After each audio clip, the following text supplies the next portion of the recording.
ایک یہودی کا بیٹا نبی پاک کی خدمت کرتا تھا اکثر. یہودی کا بچہ، وہ بیمار ہو گیا، روز آتا تھا، چھوٹے موٹے کام کرتا تھا، بیمار ہو گیا.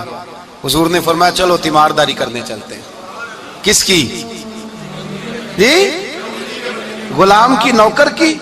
یہاں صاحب کہتے ہیں 5,000 روپیہ لے جاؤ، وہ بڑے احسان کے ساتھ 5,000 روپیہ لے جاؤ اور دے آنا، اور اسے کہنا سر جی پوچھ رہے تھے تیرا کیا حال ہے. وہ بات ختم ہو گئی. حضور بنفس نفیس گئے اور غریب کا گھر تھا. وہ یہودی باہر نکلا جس کا بیٹا بیمار تھا، تو کہتا جب دروازے پہ میں نے مسلمانوں کے نبی کو کھڑے دیکھا تو میرے پیروں تلے زمین ہی نکل گئی. میں نے کہا حضور مجھ غریب کی کٹیا میں کیسے آئے؟ پر میں تجھے پتا ہے نا تیرا بچہ میری نوکری کرتا تھا، یا کبھی بیمار ہو گیا، میں تیمارداری کرنے آیا. وہ یہودی کہتا مجھے خیال یقین ہی نہ آئے کہ میرے گھر میں حضور، تو امیر حرم، میں غریب بے نوا، تو کجا من کجا، میرے گھر میں حضور آئے.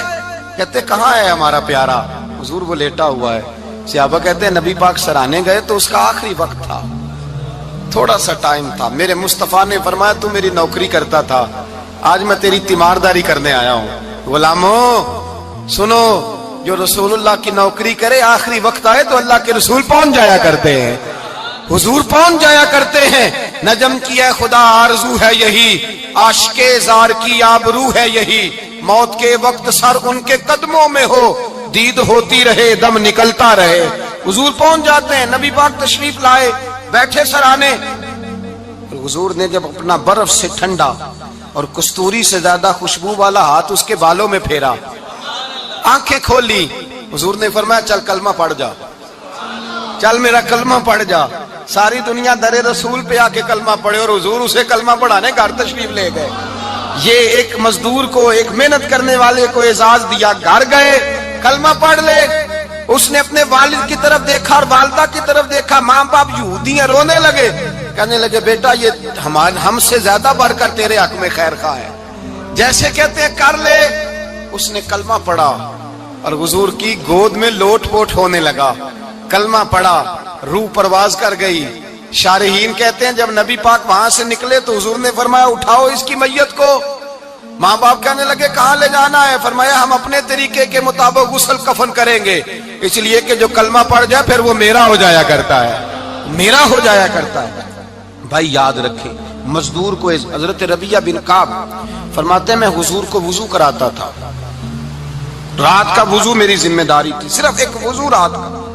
ہمارے ہاں تو 25 سال مزدور مزدوری کر کے چلا جاتا ہے، پر وہ مزدور ہی رہتا ہے، وہ مزدور ہے، اس کا کوئی اعزاز نہیں. کوئی اس کے لیے وہ کہتے ہیں اب بابا جی آپ کو کھانسی زیادہ آتی ہے، اپنے بیٹے کو لگا دیں، کسی اور کی ڈیوٹی لگا دیں، اب آپ کام نہیں کر سکتے. 25 سال نوکری کی، ملا کیا؟ حضرت ربیہ کہتے ہیں میں وضو کراتا تھا رات کا. میرے نبی پاک نے فرمایا شادی کیوں نہیں کرتا؟ تو میں نے کہا یا رسول اللہ نہ میرے پاس حسن ہے، نہ پیسے ہیں، نہ کوئی کاروبار ہے، مجھے کون رشتہ دے گا؟ میرا روپ بھی نہیں تے میرا رنگ بھی نہیں، میں نے یار مناؤن دا ٹانگ بھی نہیں، کون مجھے رشتہ دے گا؟ کہتے ہیں حضور خاموش ہو گئے. دوسرا دن آیا تو میں وضو کرانے پہنچا تو نبی پاک نے فرمایا شادی کیوں نہیں کرتا؟ کہتے ہیں میں نے کہا حضور کون رشتہ دے گا؟ وہی 3 باتیں دہرائیں، نہ پیسے ہیں، نہ حسن ہے، نہ کوئی کاروبار ہے، نہ مکان ہے.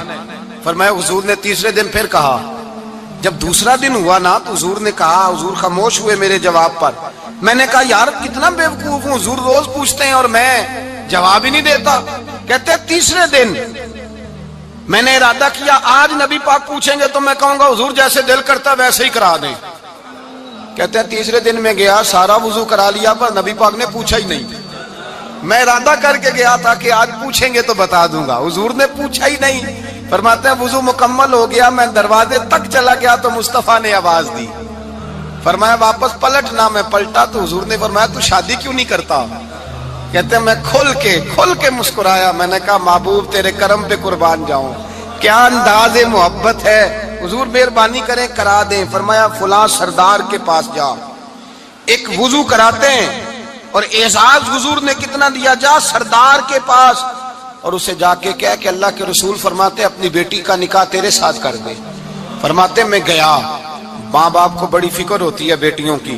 وہ کہنے لگا میں شام کو خود نبی پاک کی بارگاہ میں آؤں گا کہتے میں باہر نکلنے لگا تو وہ بچی پردے کی اوٹ سے بولی, کہنے لگی غلام ٹھہر جا, ابا جی آپ کو میری فکر ہے, اماں جی میری فکر ہے, میری فکر نہ کریں اور یہ نہ دیکھیں آیا کون ہے, یہ دیکھیں بھیجا کس نے ہے. آپ مجھے حوالے کریں نبی پاک کے, حضور کے حوالے کریں, اللہ رسول مجھے کبھی ضائع نہیں کریں گے. حضرت ربیہ کہتے ہیں حضور نے میری شادی کا بندوبست کیا. حضرت بریدہ اسلمی سے کہا کہ تو اس کے لیے کھجور کی گٹھلی کے برابر سونا لا. حضرت حارثہ بن نعمان سے کہا تو اس کے لیے ایک کمرے کا حجرے کا بندوبست کر. حضرت عثمان غنی سے کہا تو نے ولیمہ کرانا اس کا. فرمایا میں تو تھوڑی نوکری کرتا تھا, مصطفیٰ نے ساری زندگی کا ہی بندوبست فرما دیا. یہ مزدور کے ساتھ حضور کا انداز ہے. پہلے میں نے شروع میں کہا کہ مزدور اس بات کو سمجھتا ہی نہیں کہ اس کا مقام کتنا, وہ اس بات کو جانتا ہی نہیں اللہ نے اسے اعزاز کتنا دیا ہے. ملت کا جوان سب سے پہلے تو کبھی کسی کی جیب کی طرف نہ دیکھے. اور یہ بات یاد رکھ لیں, درجنوں بزرگوں کے ارشادات کی روشنی میں ایک موٹی بات بیان کر رہا ہوں, توجہ ہے میری بات پر. جس کی توجہ دوسروں کی جیب پہ ہوتی ہے وہ رسوا ہو جاتا ہے. کاہل لوگ جو زندگی میں صرف ہاتھ پھیلانے کے عادی ہوتے ہیں, ان کے دامن میں سوائے رسوائی کے کچھ نہیں آتا, ان کے حصے میں سوائے بدنامی کے کچھ نہیں آتا.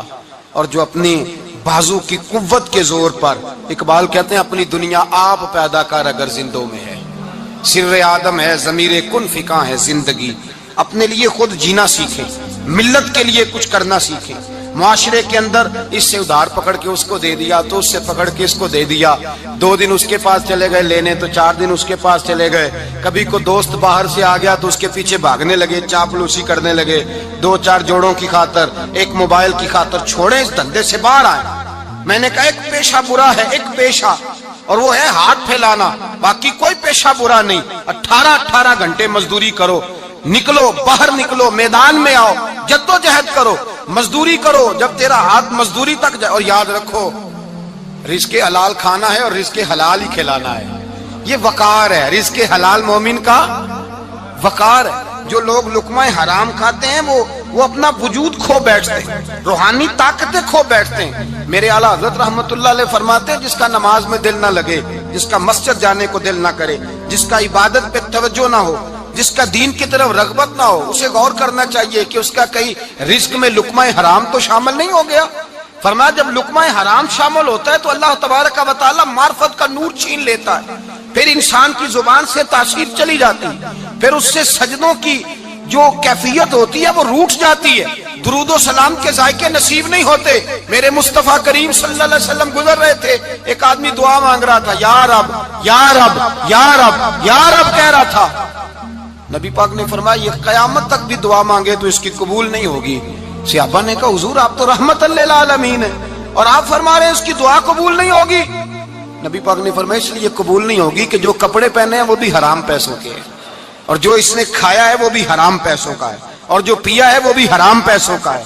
کیسے اس کی التجا اس کی بارگاہ میں قبول ہوگی جب یہ لباس سے لے کر خوراک تک اور خوراک سے لے کر مشروب تک ہر چیز ناجائز پیسے.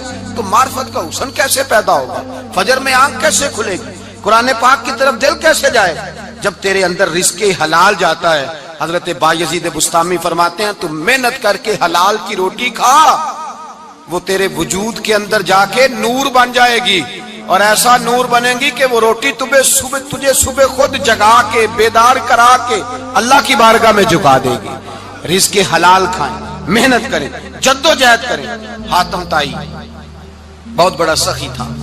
کسی شخص نے ایک دن حاتم طائی سے پوچھا کہ تو نے کبھی اپنے سے بھی بڑا سخی دیکھا ہے؟ کہنے لگا ہاں میں نے اپنے شہر کا ایک بابا دیکھا تو مجھ سے بھی زیادہ سخی ہے, مجھ سے بھی زیادہ سخی, مجھ سے بھی زیادہ تھا, تجھ سے زیادہ.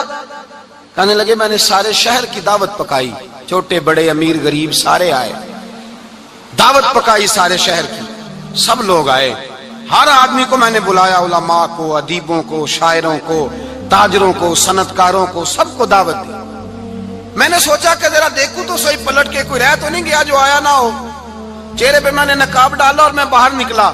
ایک ضعیف بزرگ لکڑ آ رہا, جنگل میں لکڑیاں کاٹ رہا ہے. میں اس کے پاس گیا تو میں نے کہا بابا تجھے نہیں پتا آج حاتم طائی کی دعوت ہے, تو نہیں گیا؟ کہنے لگا بیٹا مجھے خبر آئی تھی, اطلاع ملی تھی, پر میں نہیں گیا. تو کیوں نہیں گیا؟ کہنے لگے مجھے ہاتھ کی کمائی کر کے کھانے کا چسکا لگ گیا ہے.